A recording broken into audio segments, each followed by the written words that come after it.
Google is finally getting serious about self-driving cars. As in, it's getting serious about making self-driving cars and putting them in consumer hands. Now, the tech giant is finally making its own self-driving car company called Waymo.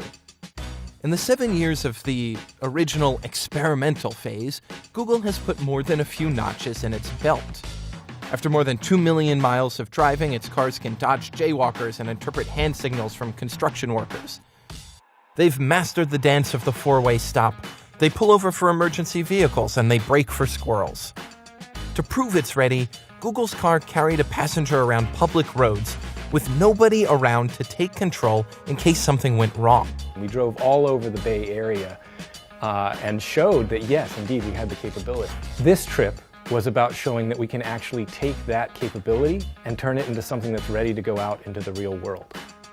Oh, and that passenger? He's legally blind. The drive was a quick 10-minute or so loop around the Texas Capitol, which conveniently doesn't have any laws saying you have to have a human backup for a self-driving car. But for Steve Mahan, it was a really big deal.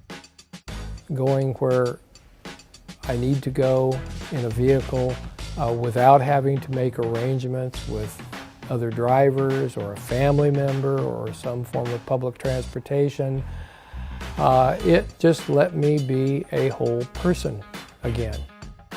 Ever since deciding to make a fully driverless car, one without a steering wheel or pedals, Google has harped on the potential to put anybody who can't drive back in command of a vehicle. And now that Google's finally talking about bringing that technology to market, a fresh litany of challenges arises. To hit the ground in cities around the world, Waymo must map every inch of every street it's going to travel. It has to drive down hardware costs and prove its software to the public and to public officials. It has to navigate a spaghetti bowl of regulations that change from city to state to country, a lot of which haven't even been written yet. It has to figure out how to manufacture cars and then squeeze money out of a newborn industry that's already crowded.